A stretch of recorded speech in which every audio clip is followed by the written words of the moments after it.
Apreciados televidentes, sean muy bienvenidos a nuestro programa Maravillas y Misterio de la Creación. Les habla Gerald Fiemeister. Cuando usted come una ensalada de lechugas, ¿sabe qué está comiendo? Lechugas, por supuesto, está bien. Pero los botánicos dicen que estamos comiendo hojas. Y cuando come una cebolla, está comiendo nada más ni menos que hojas carnosas organizadas en un bulbo. No sé cuánto ha estudiado o pensado usted en las hojas, pero si no ha tenido la oportunidad antes, pensemos juntos y admiremos la asombrosa que es. Las hojas tienen funciones tanto en las hierbas como en los arbustos y los árboles. Y son una maravilla de la naturaleza. Por una parte, son las fábricas de alimentos para ellas mismas, para los animales y para el hombre. Aunque también los tallos, flores y raíces pueden producir alimentos. Entre las hojas comestibles encontramos la lechuga, la chicoria, el apio, el repollo, la espinaca, el perejil, el berro. Por otra parte, las hojas son el centro de producción del oxígeno atmosférico, haciendo que en el aire se mantenga 20% de oxígeno requerido para la respiración de los animales, así como el anhídrido carbónico necesario para la fabricación de los carbohidratos, grasas y proteínas y otros productos. Asimismo, las plantas a través de sus hojas ayudan en la regulación de la humedad atmosférica, devolviendo agua a la atmósfera.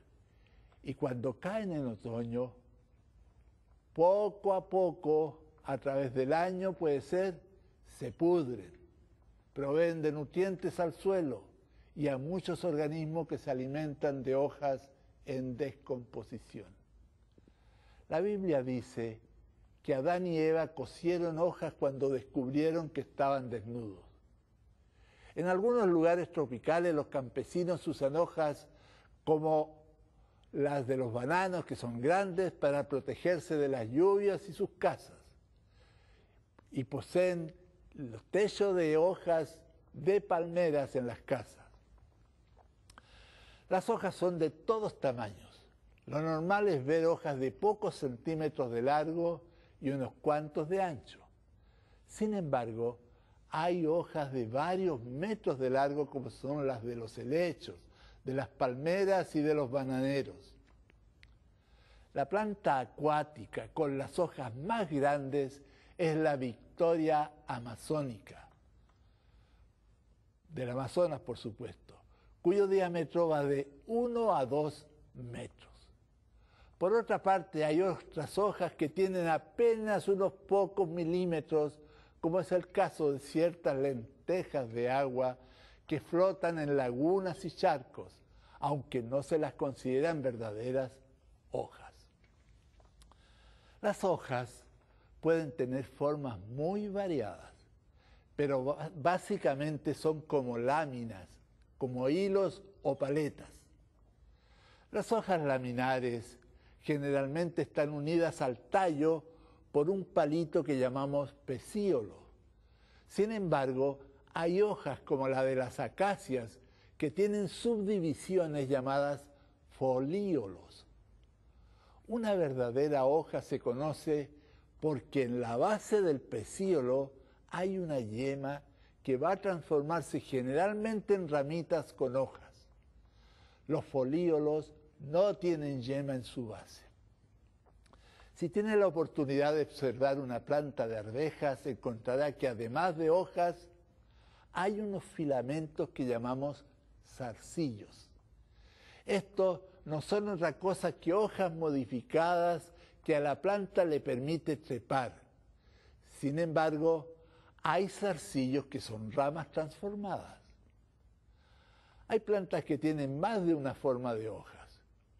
Le invito a que se detenga frente a un eucalipto de unos pocos años y encontrará que las hojas más viejas son alargadas y terminadas en ángulo agudo. En cambio, las nuevas son algo ovaladas. También el color de ellas es distinto. En general, las hojas de las plantas tropicales tienen bordes lisos, pero hay muchas hojas cuyos bordes son irregulares o con dientecillos.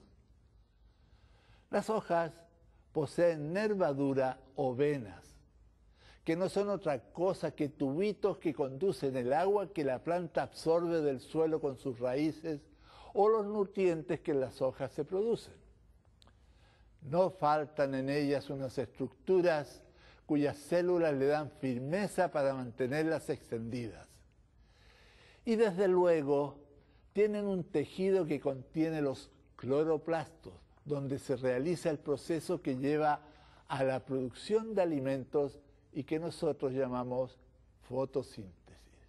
Hemos hablado ya algo de la fotosíntesis en otro momento, pues es un proceso muy complejo y además de lo que hemos dicho requiere de mucho tiempo para explicarlo. El otoño es algo que todos conocemos y que lo relacionamos con cambio de colorido y la caída de las hojas de las plantas. Las hojas son normalmente de color verde, pero también pueden ser rojas, amarillas, naranjas o con combinaciones de colores. La causa del color está en los llamados plástidos, orgánulos de las células fotosintéticas. Los plástidos verdes predominan en la naturaleza y por su color se les llama cloroplastos, pues contienen clorofila, que es un pigmento de color verde. Pero los plástidos pueden tener otros pigmentos de color rojo, amarillo o pardo, como se observa en las algas pardas como el cochayuyo y otras. Algunos plástidos son incoloros. Con la llegada del otoño y las temperaturas bajas, la clorofila que oculta los otros pigmentos de las hojas comienza a desaparecer, permitiendo que pigmentos como las antocianinas se produzcan en cantidad, dando a las hojas los colores rojo y violeta que todos conocemos y que son una belleza natural inigualable. Al final, todos los colores desaparecen y las hojas toman un color pardo producidos por taninos y ligninas. Aunque las hojas son muy livianas, pesando miligramos solamente, la cantidad de ellas en un bosque hace que sean muchas toneladas las que caen en una hectárea. Los hongos, los nemátodos, las lombrices de tierra, los insectos, los escorpiones, los milpiés, los ácaros y otros organismos se encargan de transformar las hojas caídas en suficientes nutrientes como para satisfacer el 80% de las necesidades de las plantas que allí crecen. El 20% restante lo proveen la erosión del suelo y las precipitaciones. Las coníferas, como son los pinos, las secuoyas, los abetos, los cipreses, los cedros, pareciera que no pierden sus hojas en el otoño, pues se les ve siempre verdes, pero no es así. Van cambiando sus hojas periódicamente a través del año.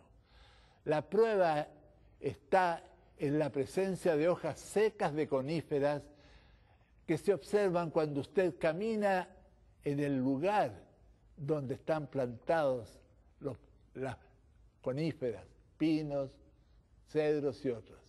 Las hojas están diseñadas para ser descartadas.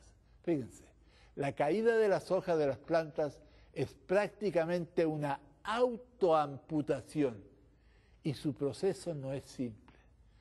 Requiere que el tejido vascular no quede expuesto a las bacterias u hongos destructores ni a la pérdida de agua. Para lograr eso, debe formarse en la base del peciolo una o más capas de material inerte estructuralmente débil es decir, sin lignina. La lignina es el material duro que da a la madera su fuerza.